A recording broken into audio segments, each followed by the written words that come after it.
Bienvenue dans cette nouvelle vidéo de Lexical Info. Le PM Choguel affaibli et isolé. N'oubliez pas de vous abonner à Lexical Info juste en bas de cette vidéo.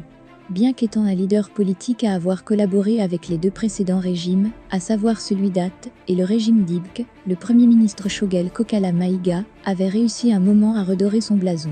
D'abord, il est resté constant tout au long du combat contre le régime IBK. Président du comité stratégique du M5 RFP, le mouvement insurrectionnel qui est venu à bout du régime IBK, Choguel Maïga avait montré au peuple malien un autre visage, celui d'un homme qui s'est repenti et qui est engagé pour la cause de son peuple. En effet, l'actuel Premier ministre, qu'on l'aime ou qu'on le déteste, il a quand bien même tenu la dragée haute sans fléchir, jusqu'au coup de force du 18 août 2020. En froid avec les auteurs du putsch pour leur volte-face, vis-à-vis du M5 RFP, Choguel Maïga a fait feu de tout bois en traitant les militaires d'officiers félons et en rejetant toutes les institutions mises en place par eux, à savoir le CNT, le gouvernement et même le président de la transition. Il les a qualifiés d'institutions illégales et illégitimes. Il a fallu qu'ils soient nommés PM pour reconnaître de façon tacite leur légalité et leur légitimité. Ainsi s'ouvre une nouvelle page du parcours de l'un des hommes politiques qui a été le témoin oculaire de toutes les péripéties de la marche vers la démocratie et le progrès du pays pendant les 40 dernières années. En effet, après sa nomination au poste de Premier ministre, il a séduit et convaincu plus d'un Malien par son discours désormais historique, tenu à la tribune de l'Assemblée générale des Nations unies à New York. Ce discours a été applaudi, non pas pour la richesse de son contenu, mais pour le courage et la détermination de ses auteurs qui sont désormais dans la posture d'affirmer la souveraineté, non pas factice, mais réelle de leur pays.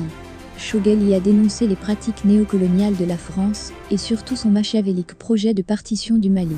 Après ce discours, une longue série de diatribes vexatoires s'en est suivie jusqu'à l'expulsion de l'ambassadeur français et le retrait des troupes Barkhane du territoire malien.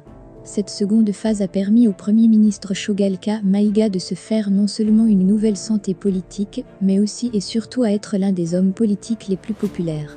Après ces quelques coups d'éclat, patatras, hormis la montée en puissance des forces armées maliennes, les choses n'ont guère véritablement bougé.